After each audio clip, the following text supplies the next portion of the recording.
வணக்கம். நான் டாக்டர் ராமநாதன் அர்ச்சுனா. இன்றைக்கு 23ஆம் தேதி 2024 டிசம்பர் மாதம். இன்றைக்கு காலமாக வந்து எங்களுடைய யாழ்ப்பாணத்தில் இருக்கிற 170 சுகாதார தொண்டர்களில் 28 பேர், அதாவது வந்து முடிந்தாக்கள் மட்டும் அவர்கள் விரும்பி சுகாதார அமைச்சரை சந்திக்கணுன்றதுக்காண்டி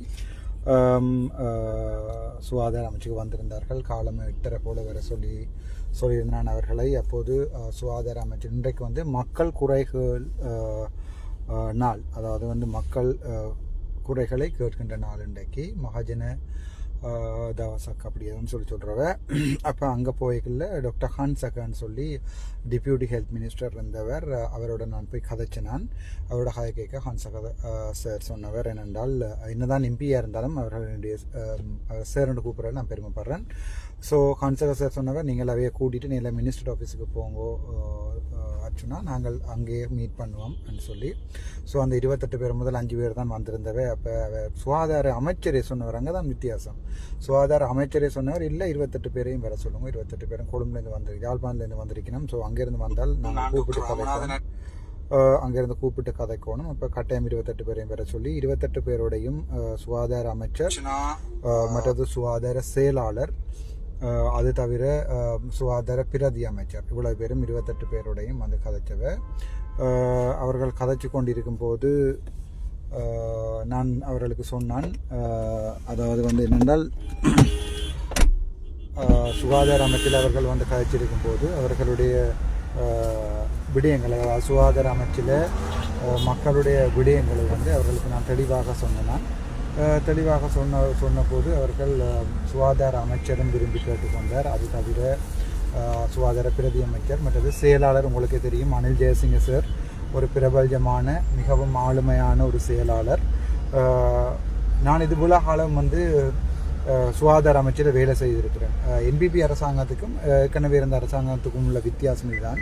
இவ்வளோ காலமே சுகாதார அமைச்சரை நான் வேலை செய்திருக்கிறேன். வேலை செய்த காலங்களில் வந்து சாதாரணமாக ஒரு டிடிஜி MS1ஐயோ அல்லது வந்து டிரெக்டர் TCSையோ சந்திப்பதாக இருந்தால் கூட மணித்தியால கணக்கில் ஒரு டாக்டர்ஸோ ஒரு நர்சஸ் மேரோ ஒரு கன்சல்டனோ வெயிட் பண்ண வேண்டி வரும்.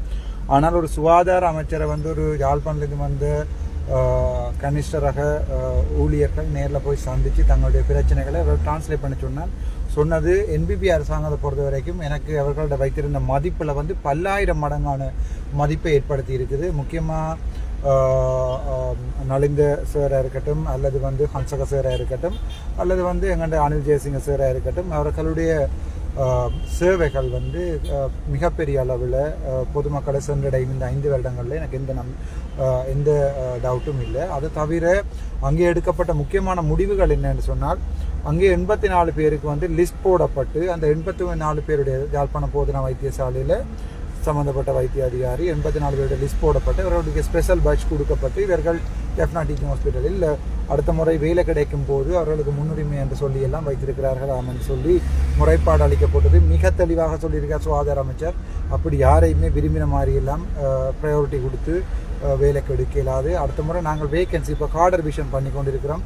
கார்டர் ரிவிஷன் பண்ணிக்க வடக்கு மாகாணத்துக்கு வந்து கூட கார்டர்ஸ் கிரியேட் பண்ணுறதுக்கு ட்ரை பண்ணுறோம். அப்படி நடக்கல இந்த 170 பேர் மட்டுமல்ல 300 பேர் முதல் வேலை செய்தாமல் சொன்னவ 300 பேருக்கும் ஈக்குவலான அடிப்படையில் முன்னுரிமை கொடுக்கப்படும். முதலாவது. ரெண்டாவது, இனி போய் நீங்கள் அங்கே வேலை செய்கிறீர்கள்ன்றதுக்காக உங்களுக்கு முன்னுரிமை கொடுக்கப்படுறதோ அல்லது சம்மந்தப்பட்ட வைத்திய அதிகாரியோட நீங்கள் நிற்கிறீங்கள், கொஞ்சம் பேர் 24 பேர் 28 பேர் முதல் 49 பேர் இங்கே கொழும்புக்கு வந்துட்டோம்ன்றதால அவர்களுக்கு முன்னுரிமையாக கொடுக்கப்படுறதில்லை. யாருக்கும் எந்த முன்னுரிமை இல்லை. அவருடைய தகுதி அடிப்படையில் தான் முன்னுரிமை கொடுக்கப்படும் என்று தெளிவாக சுகாதார அமைச்சர் சொல்லியிருக்கிறார். அது தவிரவும் வந்து அங்கே அவர்களுடைய தனிப்பட்ட பழிவாங்கல் நடக்கிறன்னு சொல்லும்போது அதற்கும் அவர் ஒரு முற்றுப்புள்ளி வைப்பதாக தெளிவாக சொல்லியிருக்கிறார். அது ஏஓவாக இருக்கட்டும், அங்கே இருக்கிற யாராவது டாக்டர்ஸாக இருக்கட்டும், யாராவது வைத்திய அதிகாரியாக இருக்கட்டும், இருக்கிற நிர்வாகியாக இருக்கட்டும், யார் சம்பந்தமான நடவடிக்கைகள் கம்ப்ளைண்டாக எழுதி தரப்பட்டாலும் அவர்களுக்கு முழுமையான இன்குவரி போடப்படும் என்றதை தெளிவாக சொல்லியிருக்கிறார். அது தவிரவும் அந்த வந்த பிள்ளைகளுக்கு வந்து இந்தியா நாளில் இருந்து ஒரு முக்கியமான செய்தி, அதாவது வந்து நாங்கள் சும்மா போய் வேலை செய்கிறால பிரியோசனம் இல்லை. மிகவும் சந்தோஷமான விஷயம் என்னென்றால், இன்றைக்கு பின்னர் ஒரு 1 ஹவருக்கு முன்னம் லண்டனில் இருந்து ஒரு அண்ணாவரால் காய்ச்சவர் தாங்கள் 100 பேர் சேர்ந்து ஒரு சின்ன ஏதாவது ப்ரொஜெக்டுக்கு ஃபண்ட் பண்ணுறோம். தம்பி உள்ள நம்பிக்கை இருக்குது, நீங்கள் வந்து அதை செய்யுங்கன்னு சொல்லி. அப்போ நான் சொன்னேன், அண்ணா 1% எனக்கு காசில் அதில் லாபம் வேண்டாம், ஒன்றுமே வேண்டாம், நீங்களே போட்டு உங்களோட பேர்லேயே கம்பெனியை ரெஜிஸ்டர் பண்ணி நீங்களே செய்யுங்கோ.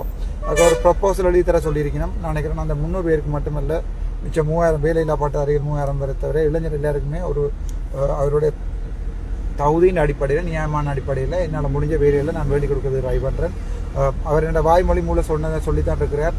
யாழ்ப்பாணத்தில் எக்கச்சக்கமான காணிகள் சும்மா இருக்குது. அந்த காணிகளை எடுத்து ஒரு பொழுதுபோக்கோ அல்லது வந்து சும்மா ரீச்சான்னு சொல்லி எங்களோட தமிழ்கிட்ட தேசிய தலைவர்கிட்ட ஹாசில் கொண்டு வச்சு காட்டி சும்மா பே காட்டுறதை விட்டுட்டு நாங்கள் மக்களுக்காக, மக்கள் விரும்பி குழந்தைகள் போய் சந்தோஷப்படுறதுக்கு அந்த பார்க்கெல்லாம் கட்டி பெரிய டைனோசர் எல்லாம் இல்லை.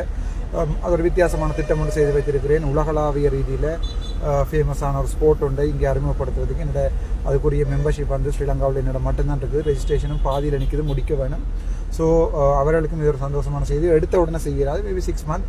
அதை விட சொல்லியிருக்கிறார் என்னென்றால் சுகாதார அமைச்சர் இன்னொரு வேலை ஒன்று கொடுக்க போகிறன்ற கூட அந்த 300 பேருக்கு முன்னுரிமை கொடுக்கப்படும். ஆகவே நீங்கள் இனிமேல் வேலைக்கு போகிறதாலேயோ அங்கே இருக்கிறதாலேயோ ஃப்ரீயாக வேலை இருக்கிறதாலேயோ இல்லைன்னு சொல்லி இவ்வளோ காலம் வேலை செய்யக்கூடிய கம்பன்சேஷனை வழக்கு போட்டு நாங்கள் எடுக்கிறதா தீர்மானிச்சிருக்கிறோம். ஸோ அந்த வழக்கு சம்பந்தமான நடவடிக்கையும் முன்னுக்கு எடுபடும்.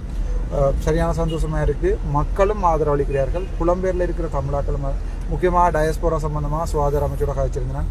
அப்போ ஏன் நீங்கள் நேரடியாக டயஸ்போராவோட கதைச்சு ஒரு சம்பந்தப்பட்ட வைத்திய அதிகாரிகள் மட்டும் கண் வைத்தியசாலை கட்டுறோம், காது வைத்தியசாலை கட்டுறோம் ரெண்டு இல்லாமல் என் சுகாதார அமைச்சு நேரடியாக டயஸ்போராவோட கதைச்சு அந்த பணத்தை நேரடியாக சுகாதார அமைச்சுக்கு எடுத்து அதை டயஸ்போராவில் இருக்கிற ஒரு 4 பேரும் டயஸ்போரா மண்ட உடனே கொட்டியை நினைக்க வேண்டாம், இயக்கம் மண்டு நினைக்கக்கூடாது, சாதாரண பொதுமக்கள் தான் இல்லை, நாங்கள் தான் அது அந்த சிஸ்டம்ன்றது உங்களுக்கு விளங்கினா சரி.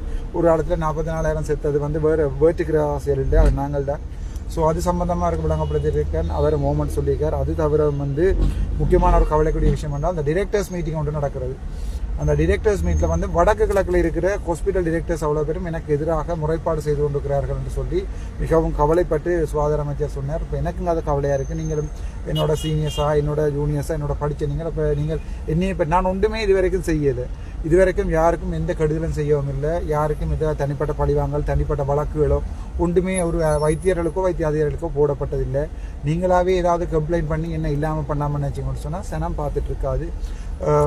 மற்ற வேலை செய்கிறார்களுக்கு வந்து விளங்கும் நீங்கள் இண்டிவிஜுவலாக தான் செய்கிறீங்கன்னு சொல்லி அது சுகாதார அமைச்சர் சொல்லிக்கும் சரியான கவலையாக இருந்தது. இப்போ உள்ள கைக்கே சொன்னால் நலிந்த ஐயா எனக்கு அப்படி எந்த இதுவும் இல்லை, நான் இன்னும் 5 வருடத்துக்கு பிறகு அரசியல் செய்கிறதாவோ அல்லது வந்து அரசியலில் தான் என்னுடைய வாழ்க்கை போகணுமெண்டோ அப்படி இல்லை. எனக்கு படிக்க ஆசை படித்து கொண்டிருக்கேன்.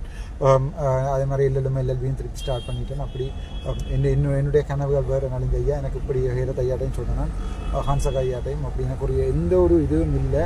பட் அவர்கள் என்னுடைய சார், நான் ஒரு பொது சந்திப்பு நடக்க அவருக்கு என்னுடைய சேர்ஸ். பட் இங்கே வந்து அவை என்னோட சேம் எம்பிஸ். பட் என்ன இருந்தாலும் என்னுடைய சீனியர்ஸ், முக்கியமாக டாக்டர் அர்ஜுன திலகரட்ன சார் இன்றைக்கு வரையில் சார் வந்து என்னுடைய பாஸ்.